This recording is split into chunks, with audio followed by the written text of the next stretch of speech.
Hello and welcome back to all. तो यार, आप लोगों ने देखा कि चैप्टर देख रहे होंगे जो कि आपके इस पेपर में एग्जाम में हेल्प कर रहे होंगे। और हम सारा मैथ कवर नहीं करेंगे क्योंकि सारा मैथ करने से बढ़िया है कि हम कुछ सिलेक्टिव चैप्टर्स कर लें जिनकी वेटेज अच्छी है और जो कि आपको हेल्प करेंगे। ठीक है, तो ये चैप्टर ऐसे हैं जो हम जो अभी यहाँ पे कवर कर रहे होंगे, इनमें से गारंटेड क्वेश्चन है और बिल्कुल सिंपल क्वेश्चन है। आप आराम से भी इनको प्रिपेयर करोगे तो भी हो जाएगा आपका। ठीक है, तो अब हम सबसे पहले देखते हैं अपना कॉम्प्लेक्स नंबर। तो कॉम्प्लेक्स नंबर जैसे ही आता है तो सबसे पहली बात तो कॉम्प्लेक्स नंबर होता क्या है। अब आप इसका वर्ड का मतलब समझो। कॉम्प्लेक्स का मतलब क्या होता है, कोई भी चीज कितनी कॉम्प्लेक्स है, उसके अंदर कितनी कॉम्प्लेक्सिटी है। कॉम्प्लेक्सिटी क्या होती है, जब कोई भी चीज हम दो तीन चीज को मिक्स कर देते हैं तो कॉम्प्लेक्स बना देते हैं हम। मान लो हम ये भी खा रहे हैं, वो भी खा रहे हैं, वो भी खा रहे हैं, तो हमारे क्या हो गया, कॉम्प्लेक्स हो गए। कॉम्प्लेक्स चीज खा रहे हैं हम, ज्यादा बोलते कॉम्प्लेक्स कार्ब्स कंज्यूम कर रहे हो आप, कॉम्प्लेक्स प्रोटीन कंज्यूम कर रहे हो आप। कॉम्प्लेक्स चीज है मतलब कि उसको डाइजेस्ट करना मुश्किल है, तो वही चीज इसमें होती है। कॉम्प्लेक्स नंबर है ये, मतलब कि ये एक रियल नंबर भी होता है, इसको जेड से डोनेट करते हैं हम। कॉम्प्लेक्स नंबर को जेड से डिनोट करते हैं। कॉम्प्लेक्स नंबर एक रियल नंबर भी होता है, प्लस इसके अंदर एक अयोटा के साथ भी नंबर होता है। अयोटा नंबर होता है, इसको हम इमेजिनरी नंबर लेते हैं। एक तो नंबर हो गया आपका असली और एक हो गया इमेजिनरी। ठीक है, दोनों का मिक्सचर क्या होगा, एक कॉम्प्लेक्स नंबर होगा। ठीक है, जेड से डिनोट करते हैं ए प्लस अयोटा बी। ठीक है, इसको अयोटा बोलते हैं, आई से अयोटा। ठीक है, अयोटा बी क्या होता है, ये हो गया कॉम्प्लेक्स नंबर। ठीक है, कॉम्प्लेक्स नंबर। अब बात आती है कॉम्प्लेक्स नंबर को लिखते कैसे। जैसे कि आप इसको ऐसे भी लिख सकते हो, 3+2 अयोटा। ठीक है, और एक होता है इसको इसकी जो एक बेसिक फॉर्म होती है वो ये होती है, अयोटा साइन थीटा। एक इस फॉर्म में भी आप इसको लिख सकते हैं। ठीक है, अब आप एक चीज देख रहे होगे कि एयोटा और ये तो इसका हो गया इमेजिनरी पार्ट, इसको बोलते हैं इमेजिनरी पार्ट। अब ये हो गया इसका रियल पार्ट। ठीक है, ये रियल पार्ट, ये इमेजिनरी पार्ट, दोनों को मिलाए क्या होगा, कॉम्प्लेक्स नंबर का। ये इसका बेसिक इंट्रोडक्शन है। इसके बाद में हम एक चीज कवर करते हैं, एयोटा जो होता है। कई बार आपको ऐसे क्वेश्चन देता है कि एयोटा स्क्वायर की वैल्यू बताओ, तो एयोटा स्क्वायर की वैल्यू होती है -1। ये बात आप याद रखना। जो एयोटा होता है उसकी वैल्यू क्या होती है, उसकी वैल्यू होती है √-1। ठीक है, एयोटा क्या होता है, रूट के अंदर -1 होगा तो एयोटा हो जाएगा।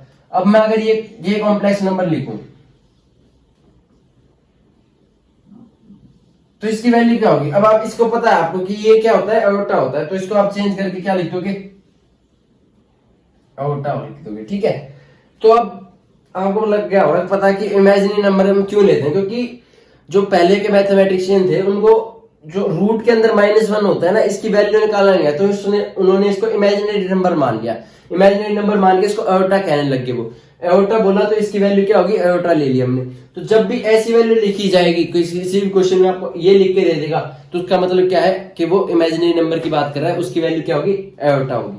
ठीक है, तो 3+2 एयोटा क्या होगा, ये कॉम्प्लेक्स नंबर बन गया। ठीक है, अब ये चीज देखो आप, एयोटा स्क्वायर क्या होता है, -1 होता है। एयोटा क्यूब क्या होगा, एयोटा क्या होता है, √-1। ठीक है, एयोटा क्यूब क्या होगा।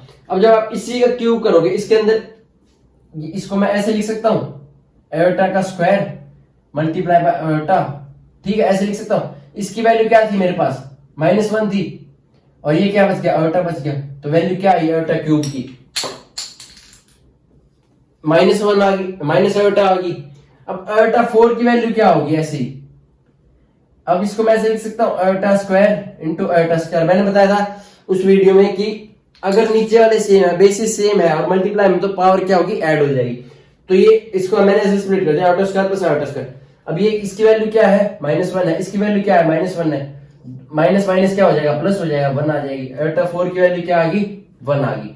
ठीक है, तो एक चीज देखना, जब भी आपको ये कन्वर्जन पूछता है, वो कि आपसे कन्वर्जन पूछ देगा कि एयोटा 32 की पावर वैल्यू बताओ क्या होगी, तो आपने देखना है कि अगर वो 4 की मल्टीपल लिखा हुआ है, जैसे 4 का मल्टीपल है 32, 4 8 जा 32, तो अगर 4 का मल्टीपल है तो वैल्यू क्या होगी, 1 होगी, सिंपल सा आंसर। ठीक है, अगर मैंने लिख दिया होता एयोटा 33, तो वैल्यू क्या होती। अब आपने ऐसे लिखना है, इसको स्प्लिट कर देना है, 4 के इसको 4 से डिवाइड करना है आपको। इसको आप 4 से डिवाइड करोगे 33 को, तो ये 8 पे जाएगा 32 और 1 बचेगा आपके पास। ठीक है, तो मैं इसको ऐसे लिख सकता हूं, इसको मैं लिख सकता हूं 4 की पावर 8 इंटू में अयोटा, ठीक है। ये कितना होगा 8 चौक 32, ये अयोटा 32 प्लस अयोटा 33 हो गया, पावर ऐड हो गया 33 इक्वल टू अयोटा 33। इसको ऐसे स्प्लिट कर लेना है आपको। स्प्लिट करने के बाद ये 32 है, ये 4 का मल्टीपल आ गया तो ये वापस से क्या हो गया 1 हो गया, ठीक है।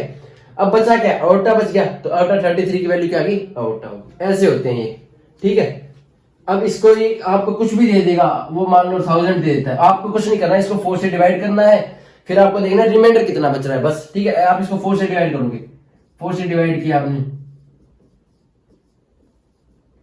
ठीक है, तो आपके पास क्या है 0 रिमाइंडर आ गया, ठीक है। 0 रिमाइंडर आया, जैसे ही 0 रिमाइंडर आया तो मतलब 4 का मल्टीपल है, 4 का मल्टीपल है तो वैल्यू क्या हो जाएगी 1 हो जाएगी, ठीक है। तो ऐसे आपको स्प्लिट करके अयोटा की वैल्यू निकालने के क्वेश्चन आते हैं। इसके बाद में जो कॉम्प्लेक्स नंबर के अंदर क्वेश्चन आते हैं वो ऐसे आते हैं कि आपको दे देगा वो 3 + 2 अयोटा है, ये कॉम्प्लेक्स नंबर है, इसका वो आपसे एडिटिव इनवर्स पूछ लेगा। अब एडिटिव इनवर्स क्या होता है,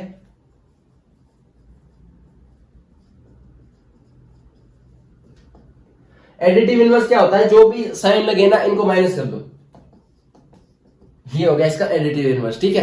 एडिटिव इनवर्स का बेसिकली मतलब क्या होता है कि जो भी आपका कॉम्प्लेक्स नंबर है उसका एडिशन करेंगे तो उसका उल्टा ऐड कर दो। उसका उल्टा क्या है, जहां प्लस है उसका माइनस कर दो, जहां माइनस है उसका प्लस कर दो, ठीक है। ये हो गया एडिटिव इनवर्स, ठीक है। इसके बाद में आता है अब आर्ग्यूमेंट। जब भी आप वर्ड देखोगे तो कॉम्प्लेक्स नंबर का आर्ग्यूमेंट मतलब कि उसका एंगल निकालो, कॉम्प्लेक्स नंबर के अंदर कितना एंगल फॉर्म कर रहा है वो हो जाता है आर्ग्यूमेंट, ठीक है। अब आर्ग्यूमेंट कैसे निकालते हैं हम, जैसे कि कॉम्प्लेक्स नंबर था 3 + 2 अयोटा, और आर्ग्यूमेंट जब भी आपके दिमाग में तो आपको थीटा निकालना है, सिंपल सी बात ये। आर्ग्यूमेंट जब भी निकालना होगा तो आपको क्या करना है, इसको थोड़ा ना लेते हुए हम एक सिंपल सा कॉम्प्लेक्स नंबर लेंगे, मान लो √3 प्लस में अयोटा, ये ले लिया मैंने, ठीक है।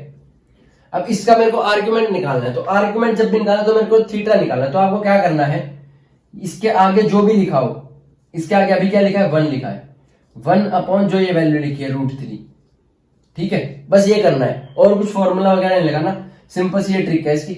जो भी यहां लिखा हो अयोटा के आगे उसको ऊपर लिख दो, ठीक है, क्योंकि इमेजिनरी पार्ट है, इमेजिनरी आप ऐसे याद रखना, इमेजिनरी जो होगी वो चीज हल्की होगी, हल्की होगी तो उसको ऊपर रख दो, जो चीज रियल होगी असली होगी वो चीज भारी होगी उसको नीचे लटका दो, ठीक है। तो 1/√3 आ गया। अब जो भी वैल्यू आएगी ना वो tan थीटा की टर्म्स में आएगी। इसका कंसेप्ट भी है, मैं कंसेप्ट समझा दूंगा, पहले आप ये समझो।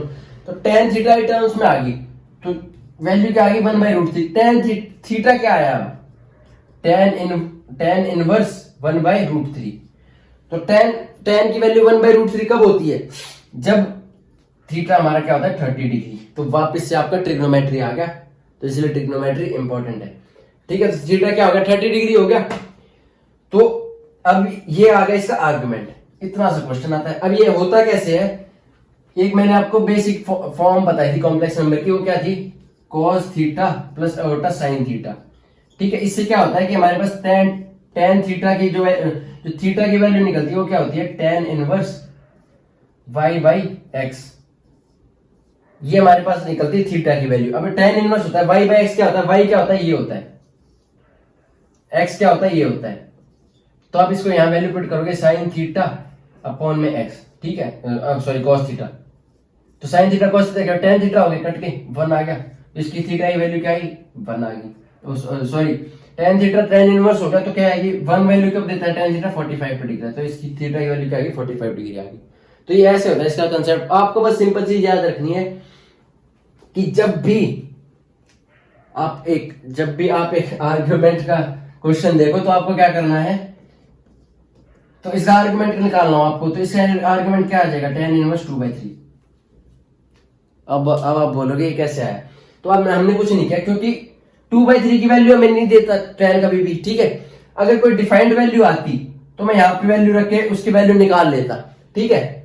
हमने क्या सॉल्व किया था, हमने ये फॉर्मूला लगाया था tan थीटा, इमेजिनरी पार्ट को ऊपर रखा था और रियल पार्ट को नीचे रखा था, ये रखा था। थीटा की वैल्यू यहां से आती थी tan इनवर्स 2/3, ये tan उधर चला जाएगा। जब यहाँ पे 1/√3 था तो जब यहाँ पे 1/√3 तो ये 1/√3 यहाँ गया, तो इस 1/√3 जब 10 के अंदर पुट हुआ तो थीटा की वैल्यू क्या आ गई, कितने पे 1/√3 देता है वो, 30 पे 1/√3 देता है, तो इसलिए क्या आ जाएगा, अभी तो आएगी tan इनवर्स 2/3। ठीक है, ये होगा, ये आर्गुमेंट का सिंपल सा। अब आर्गुमेंट ये आपको 4 टाइप के होते हैं। तो पहला टाइप तो होता है अगर फर्स्ट क्वाड्रेंट में लाई कर रहा है, ये चीज देखना, इस पे क्वेश्चन आता ही है आर्गुमेंट पे। हम इंपॉर्टेंट चीज ही कवर करेंगे, बाकी चीज तो टाइम भी नहीं है, जो इंपॉर्टेंट है वो करके जाओ, आराम से आपका कॉम्प्लेक्स नंबर हो जाएगा। ठीक है, तो फर्स्ट क्वाड्रेंट में अगर थीटा लाई कर रहा है, फर्स्ट क्वाड्रेंट कब होता है, जो हमने क्वेश्चन देखा अभी, √3 प्लस आयोटा, ये हो गया फर्स्ट क्वाड्रेंट में। फर्स्ट क्वाड्रेंट में आप ऐसे याद रखेंगे, जब दोनों पॉजिटिव होंगे तो फर्स्ट क्वाड्रेंट में लाई कर रहा होगा। ठीक है, तो फर्स्ट क्वाड्रेंट में हो गया, तो वैल्यू क्या आ गई हमारे पास, 30 डिग्री आ गई। ठीक है, सिंपल। अगर वैल्यू होती -√3 प्लस आयोटा, ठीक है, अब आप देखो क्वाड्रेंट का फंडा क्या होता है हमारे पास, हमें सबको पता होगा, after school to college. After A का मतलब होता है ऑल पॉजिटिव, सारी चीज पॉजिटिव होंगी, sine theta, cos theta, tan theta, cot theta, जितना होगा सब पॉजिटिव होगा। साइन थीटा एस से क्या होगा, साइन थीटा पॉजिटिव होगा सेकंड क्वाड्रेंट में। थर्ड क्वाड्रेंट में क्या होगा, टेन थीटा पॉजिटिव होगा।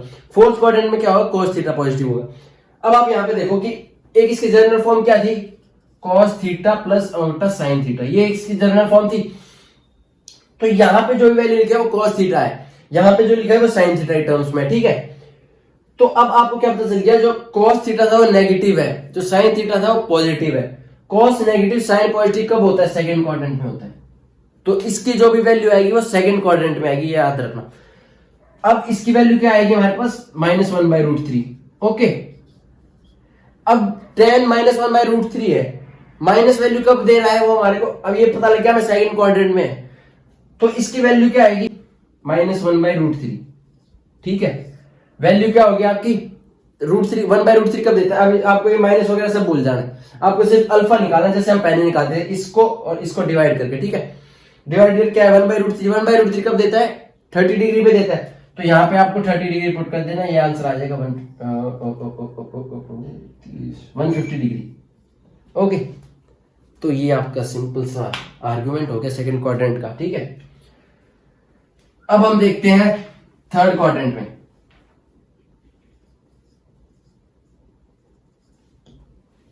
तो थर्ड क्वाड्रेंट में क्या होगा कि इसमें 180 माइनस करते थे, अब थर्ड क्वाड्रेंट का जब भी एंगल निकलेगा, थर्ड क्वाड्रेंट में क्या होगा, दोनों चीजें नेगेटिव आ जाएंगे, 1/√3 और ये माइनस आयोटा। अब दोनों चीज नेगेटिव होगी तो इससे हमें पता लगा कि वैल्यू जो है वो थर्ड क्वाड्रेंट के अंदर लाई कर रही है। तो थर्ड क्वाड्रेंट में अगर लाई कर रही होगी तो हमारे को फॉर्मूला लगाना है माइनस अल्फा प्लस में अल्फा। अल्फा की वैल्यू जो भी आएगी, अल्फा की वैल्यू क्या आ रही थी हमारे पास, 30 आ रही थी, तो 30 यहां पे पुट किया तो ये कितना हो गया, -150 डिग्री। ये कब होगी, जब वैल्यू अगर थर्ड क्वाड्रेंट में लाई कर रही है। ठीक है, अब अगर वैल्यू फोर्थ क्वाड्रेंट में लाई कर रही है, फोर्थ क्वाड्रेंट में कैसी इक्वेशन आएगी आपके पास,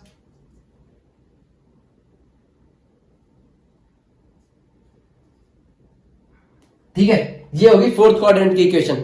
जब भी फोर्थ क्वाड्रेंट की इक्वेशन आएगी तो आपको फॉर्मूला लगाना है, जो भी थीटा आएगा उसको नेगेटिव कर देना।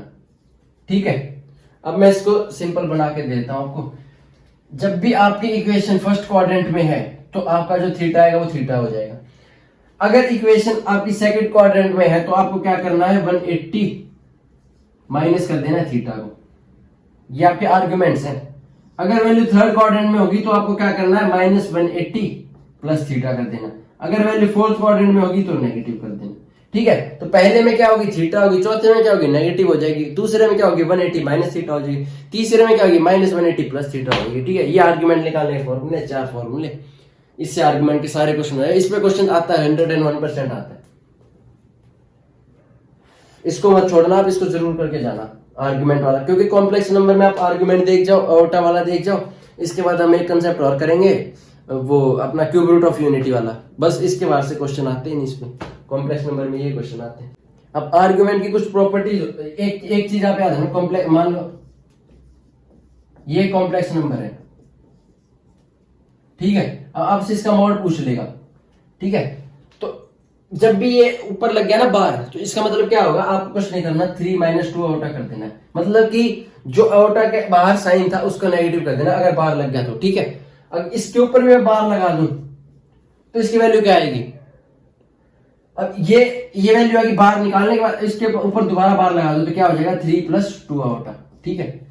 ये हो गया। अब यही प्रॉपर्टी बन जाती है कॉम्प्लेक्स नंबर की, ठीक है। ये प्रॉपर्टीज तो क्या है, बस रिजल्ट्स हैं। रिजल्ट जैसे आप निकालते हो वैसे ही बस ये याद रखने होते हैं। रिजल्ट डायरेक्ट पूछता है क्वेश्चन में ना, स्टेटमेंट के रूप में दे देगा आपको, एक स्टेटमेंट दे देगा, ये इज ट्रू,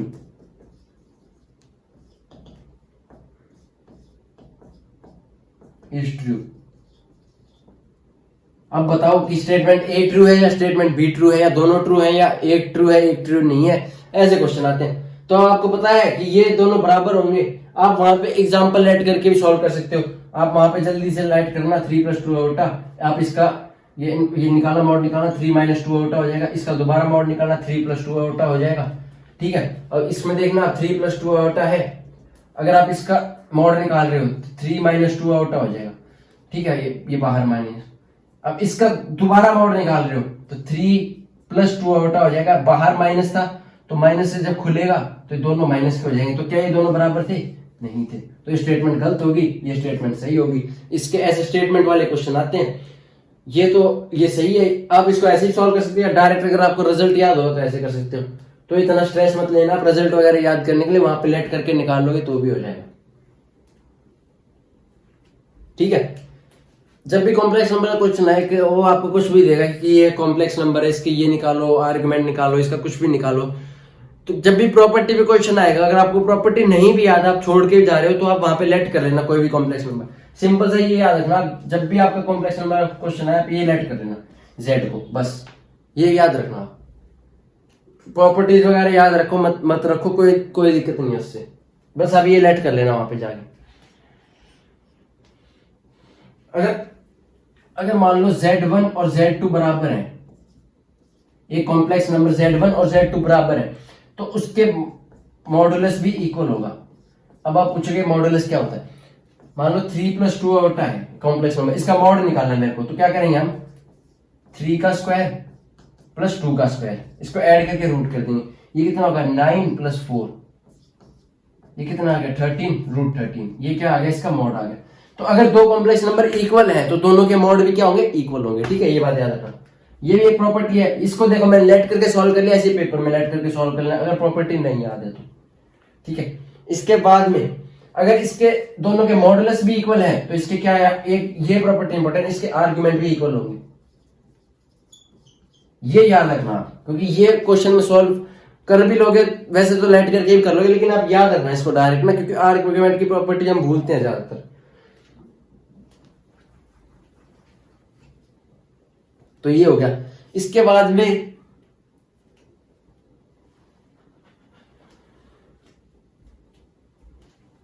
अब आर्गुमेंट की कुछ प्रॉपर्टीज होती है हमारे पास ना, वो प्रॉपर्टीज मैं बताता हूं। जैसे कि लॉग चैप्टर के अंदर प्रॉपर्टीज होंगी ना, वही सेम आर्गुमेंट की प्रॉपर्टीज है। तो मैथ के चैप्टर इंटर रिलेटेड है, तो आर्गुमेंट की जैसे प्रॉपर्टी होती है एक, अगर आर्गुमेंट Z1 × Z2 है तो वो हो जाएगा आर्गुमेंट Z1 + Z2, ठीक है। अगर आर्गुमेंट Z1 / Z2 है तो क्या हो जाएगा formula, argument Z1 - argument Z2। यही सेम चीज लॉग में भी होती है, जिन्होंने लॉग पढ़ा हो वो रिलेट कर रहे होंगे अब इनको। अगर log A × B होता है तो log A + B ले लेते हैं, log A / B होता है तो log A - B ले लेते हैं, ठीक है। ये लॉग की प्रॉपर्टीज होती हैं सेम। तो आपको याद है, एक तीसरी ये लिख लो, आर्ग्यूमेंट Z1 की पावर n होगी तो n आर्ग्यूमेंट Z1 हो जाएगा, ठीक है। ये आर्ग्यूमेंट की कुछ प्रॉपर्टीज हैं, नॉर्मल है, लॉग की प्रॉपर्टीज ऐसी होती हैं वैसी, बस आपको ध्यान में रखना। अगर लॉग समझ जाओगे तो ये आर्ग्यूमेंट वाली प्रॉपर्टी अपने याद हो जाए। बस ये याद रखना, आर्ग्यूमेंट की जो प्रॉपर्टी है वही सेम लॉग की है। बस ये हो गया हमारा। अब इसके बाद एक फॉर्मूला आ जाता है, ये डायरेक्ट फॉर्मूला आ जाता है कभी कभी ना, इसकी वैल्यू पूछ लेता है आपसे क्या होगी, तो इसकी वैल्यू आपको कुछ नहीं करना है, cos n θ plus iota sine N theta. ठीक है, एन को कुछ भी दे देगा, मान लो 2 दे दिया उसने, तो इसकी वैल्यू ये स्टेटमेंट दे देगा कि इसके बराबर होगा या फिर cos 3 theta plus iota sign 3 theta, या फिर tan 3 theta plus iota cot 3 theta, या फिर cos 4 theta plus iota cos 4 theta. इनके बराबर होगा, तो किसके बराबर होगा? इसके बराबर होगा। आपको कुछ याद नहीं रखना, बस एक चीज दिमाग में रखना कि क्या होगा कि जो n है, जो भी यहाँ पे पावर होगी वो थीटा से पहले आ जाएगी, cos n theta plus iota sign n theta. बस इतना याद रखना, एक डायरेक्ट रिजल्ट है, रिजल्ट याद रखना आपको। ठीक है, ये हो गया। इसके बाद में एक क्वेश्चन आता है इस पे स्क्वायर रूट पे। आपको कोई भी क्वेश्चन दे देगा वो, मान लो उसने आपको दे दिया 5 प्लस 12 अयोटा, ये क्वेश्चन है। वो आपसे पूछेगा कि find the square root of this complex number, इसका स्क्वायर रूट बताओ क्या होगा। अब आप इसका जो बेसिक कॉन्सेप्ट है वो लगाने जाओगे तो ये क्वेश्चन आप 5 मिनट खा जाओगे इसके अंदर। ठीक है, इसकी एक ट्रिक है सिंपल सी। आपको क्या करना है कि एक ये जो हमारे को जो अयोटा के आगे लगा होगा, मान लो अयोटा के आगे क्या लगा है? 12 लगा है, तो इसको आपको 2 फैक्टर्स में डिवाइड करना है। तो पहले तो आपको क्या करना है, 12 को 2 से डिवाइड करना है, वैल्यू आ गई 6। 12 को 2 से डिवाइड करना है, वैल्यू आ गई 6। अब ये 6 आया ना, इसके आपको 2 फैक्टर बनाने, 2 फैक्टर ऐसे बनाने कि उनका डिफरेंस 1 हो। तो 6 के 2 फैक्टर क्या हो गए? 3 और 2 हो गए। अब 3 को क्या करना है आपको, बड़ा वाला जो होगा वो क्या हो जाएगा? रियल हो जाएगा, जो छोटा है वो हल्का है, वो इमेजिनरी हो जाएगा। सिंपल। 3 प्लस 2 होता क्या आ गया? इसका स्क्वायर रूट आ गया। इसका फॉर्मूला लगाने जाओगे तो वो हो जाएगा। अगर आप इस एक और रास्ता है, अगर आप ये भूल जाते हो, मान लो ये ट्रिक भूल गया, तो क्या करना, आपको 4 ऑप्शन दिए रहते हैं। Option A 3 plus 2 iota, option B 3 minus 2 iota, option C 4 plus 2 iota, option D none. क्या करना, स्क्वायर रूट पूछा है ना। अब एक चीज कंसेप्ट समझो, 4 दे दिया मैंने, इसका मैं आपसे स्क्वायर रूट पूछता हूं। Option A 2, option B 3, option D C 4, option 4 none. तो आप क्या बोलोगे, इसका स्क्वायर रूट कौन सा होगा? 2 होगा। ठीक है, एक तो तरीका होगा इसका स्क्वायर रूट निकालो आप, तब वैल्यू आए। और एक चीज क्या होगी,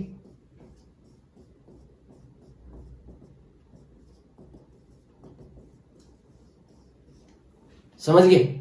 स्क्वायर रूट क्या होता है? स्क्वायर, इसका स्क्वायर करेंगे तो ये तो उसका स्क्वायर रूट आ जाएगा, बराबर ही तो है।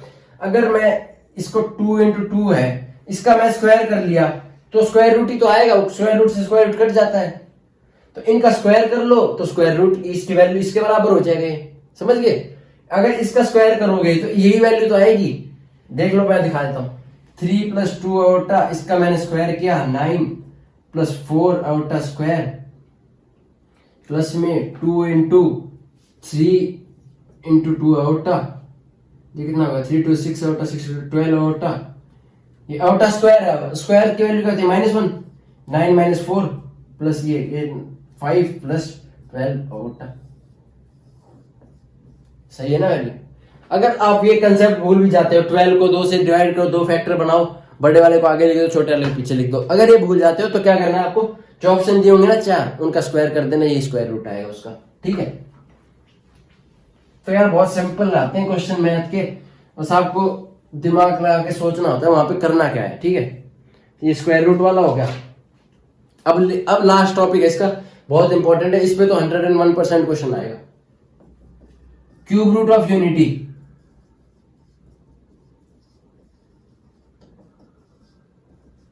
ठीक है, क्यूब रूट ऑफ यूनिटी क्या होता है? अब क्यूब रूट ऑफ यूनिटी को हम ये क्यूब रूट ऑफ यूनिटी क्यों बोलते हैं इनको? आप एक चीज समझो, क्यूब रूट ऑफ यूनिटी बोलते क्यों है इनको? एक हमारे पास क्वाड्रेटिक इक्वेशन होती है, ठीक है, उस क्वाड्रेटिक इक्वेशन के हम क्यूबिक इक्वेशन होती है हमारे पास, उसको हम सॉल्व नहीं कर पा रहे होते हैं।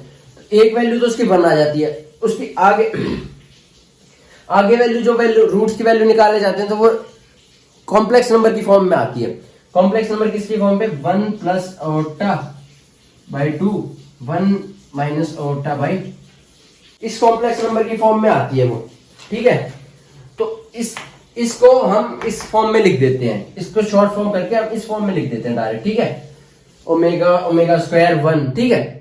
तो अब क्या पता लगे कि क्यूब रूट ऑफ यूनिटी है क्या, एक क्यूबिक इक्वेशन है जिसके क्यूब रूट्स इमेजिनरी आ रहे थे, कॉम्प्लेक्स आ रहे थे, उसको हम उनको कॉम्प्लेक्स ना लिखते हुए हम उनको ओमेगा से डिनोट कर देते हैं, 1 ओमेगा और ओमेगा स्क्वायर, ये 3 उसके रूट्स आते हैं क्यूबिक इक्वेशन के, ठीक है। आपको अब एक चीज पता लगी, ये क्यूब, अब जब एक क्वेश्चन आया था कि क्यूब रूट ऑफ यूनिटी क्या फॉर्म कर रहे हैं हमारे पास, तो क्यूब रूट ऑफ यूनिटी हमेशा एक इक्विलेटरल ट्रायंगल फॉर्म करते हैं,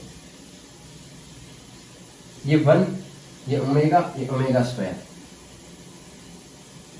ठीक है। क्यूब रूट ऑफ यूनिटी हमेशा एक इक्विलेटरल ट्रायंगल फॉर्म कर रहे होते हैं। और एक क्वेश्चन आता है कि सेंटर पे कितना एंगल, अगर इक्विलेटरल ट्रायंगल है तो उसका एक एंगल कितने डिग्री का हो जाएगा, 60 डिग्री का हो जाएगा, 60 डिग्री का। अब एक क्वेश्चन आता है कि सेंटर पे कितना एंगल फॉर्म कर रहे होते हैं, सेंटर पे वो हमेशा 120 डिग्री का एंगल फॉर्म करते हैं, ऐसे जब जाएगा तो ये कितना हो जाएगा, 120 डिग्री, ठीक है। तो सेंटर पे कितना फॉर्म करते हैं, 120 डिग्री का, ठीक है। तो अब आपने दो चीज सीखी, पहला क्या, क्यूब रूट ऑफ यूनिटी क्या फॉर्म करेगा, इक्विलेटरल ट्रायंगल फॉर्म करेगा। दूसरा क्या, सेंटर पे कितना डिग्री फॉर्म करेगा, 120 डिग्री फॉर्म करेगा। तीसरा क्या, क्यूब रूट ऑफ यूनिटी के क्या है, ये असल में क्या है, रूट्स हैं। अब आप पे इस पे आप बोलो क्वेश्चन कैसे आता है, एक चीज हो रहा है, इसकी रेडियस जो होती है ना 1 होती है, जो सर्कल बनाया था ना मैंने अभी ट्रायंगल के बाहर जो सर्कल बनाया था, उसकी रेडियस क्या होती है, सर्कल की 1 होती है, ये बात याद रखना, ठीक है। ये 3 चीजें होगी। अब इसके बाद में क्वेश्चन आता है, इस पे आपको दे देता है, आपको दे देगा वो 1 माइनस ओटा 2 की पावर 197 दे दी मान लो, ठीक है। या फिर अभी क्वेश्चन 2022 चल रहा है ना, तो 2022 दे दी।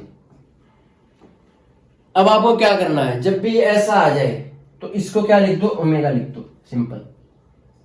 जब भी ऐसा क्वेश्चन दिखे ना, जब भी ये बड़े ऐसा नंबर दिया हो, अंदर कॉम्प्लेक्स नंबर दिया हो, उसको ओमेगा लिख देना चुपचाप। ओमेगा लिखोगे तो अब क्या हो गया, 2022 हो गया, ठीक है।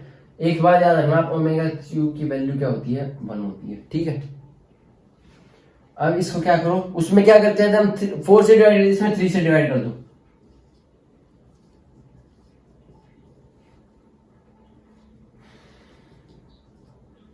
ये तो कंप्लीट डिवाइड हो गया। कंप्लीट डिवाइड हो गया तो क्या आ जाएगी, इसकी वैल्यू चुपचाप 1 लिख के आ जाना, ओके। तो ये होता है इसके अंदर भी सेम आयोटा की तरह ही है, बस इसको क्यूब, इसको 3 से डिवाइड करना, उसको 4 से डिवाइड करते थे, ठीक है। तो ये आपका कॉम्प्लेक्स नंबर हो गया। जितनी भी इंपॉर्टेंट चीज थी हमने कवर कर ली है। आर्ग्यूमेंट कैसे निकालते हैं, आर्ग्यूमेंट पे क्वेश्चन आता है, स्क्वायर रूट पे क्वेश्चन आता है, उसके बाद में इसमें क्यूब रूट ऑफ यूनिटी पे क्वेश्चन आता है, और आर्ग्यूमेंट की प्रॉपर्टीज पे क्वेश्चन आ जाता है। यही इसके क्वेश्चन आने के चांसेस हैं। और सिंपल क्वेश्चन आएगा, आपसे एडिटिव इनवर्स पूछ लेगा, आपको मॉड की वैल्यू पूछ लेगा, ठीक है। और जब भी कोई प्रॉपर्टी देके पूछ लेगा, प्रॉपर्टी देके पूछे तो क्या करना, आप कॉम्प्लेक्स नंबर लेट कर लेना। कॉम्प्लेक्स नंबर लेट करोगे तो उसकी वैल्यू जो भी वो कुछ कर रहा हो वहां पे वो कर लेना। और एक चीज भूल गया, मल्टीप्लीकेटिव इनवर्स और होता है, मल्टीप्लीकेटिव इनवर्स। तो मल्टीप्लीकेटिव इनवर्स क्या होता है, जो भी कॉम्प्लेक्स नंबर दिया हो ना आपका, इसका क्या करो, आप इनवर्स कर दो, बस। ये क्या होगा, इसका मल्टीप्लीकेटिव इनवर्स होगा। मतलब कि इससे मल्टीप्लाई करेंगे तो वैल्यू क्या आएगी, 1 आएगी। और एडिटिव इनवर्स क्या, उससे ऐड करेंगे तो वैल्यू क्या आएगी हमारे पास, 0 आएगी। मल्टीप्लीकेटिव में 1 आएगी, एडिटिव में 0 आएगी। वो हो गया एडिटिव इनवर्स, ही हो गया मल्टीप्लीकेटिव इनवर्स। इसी पे क्वेश्चन आते हैं, मल्टीप्लीकेटिव, एडिटिव इनवर्स। और आपका आ जाएगा आर्ग्यूमेंट पे क्वेश्चन आ जाएगा, आर्ग्यूमेंट के बाद में क्यूब रूट ऑफ यूनिटी पे क्वेश्चन आ जाएगा, उसके बाद में आपका जो बेसिक स्क्वायर रूट वाला क्वेश्चन आ जाएंगे। यही क्वेश्चन आते हैं इसमें, सिंपल से आराम से हो जाएगा। इसके 3-4 इसमें क्वेश्चन आएगा, बिल्कुल श्योर आएगा। 2 से 3 क्वेश्चन भी आ जाएंगे, 4 से 5 भी आ जाएंगे, ठीक है। तो आप ये देख के जाना, प्रॉपर्टी वगैरह में लेट कर लेना, और ये बाकी फॉर्मूले से लगा लेना, और जो स्क्वायर रूट के मैंने बता ही दिया, ऑप्शन का स्क्वायर कर लेना, और जो ये ओमेगा वाले क्वेश्चन है इसमें क्या करना, 3 से डिवाइड कर लेना। ओटा वाले हैं उनको 4 से डिवाइड कर लेना। एक चीज और याद रखना, ओटा ना कभी भी डिनोमिनेटर में मत रखना, कभी भी मत रखना। जब भी आपको ओटा डिनोमिनेटर में देखिए इसको रेशनलाइज कर देना, अपने आप कट जाएगा। 3 - 2 ओटा, ये 9 - 4 ओटा स्क्वायर कितना हो गया, 4 4 -9 स्क्वायर बोला 13, ये 13। ओटा कभी भी नीचे मत रखना, डिनोमिनेटर में ओटा कभी मत रखना, ये बात याद रखना, ठीक है। जब भी नीचे दिखे तो उसको रेशनलाइज कर देना, ठीक है। तो ये हो गया भाई, ये आपका कॉम्प्लेक्स नंबर हो गया। इस पे क्वेश्चन आएंगे 101% आएंगे। आप ये जितना मैंने करा दिया इतना पढ़ के जाना, इससे बाहर कॉम्प्लेक्स नंबर में भाई क्वेश्चन तो बन सकता है, कुछ भी कोई क्वेश्चन बन जाएगा, लेकिन कंसेप्ट यही रहेंगे, ठीक है। जो करा दिया यही कंसेप्ट रहेगा। स्क्वायर रूट पे क्वेश्चन पूछेगा, क्यूब रूट ऑफ यूनिटी पूछेगा, और क्या पूछ लेगा, आर्गुमेंट निकालना पूछ लेगा, ज्यादातर आर्गुमेंट निकालना पूछेंगे for sure. Cube root of unity पूछेंगे, आर्गुमेंट पूछेंगे, स्क्वायर रूट आए ना भी आए, अगर आ गया तो आपको बता ही दिया कैसे करना है। बस ये है भाई इतना, और थैंक्स फॉर वॉचिंग।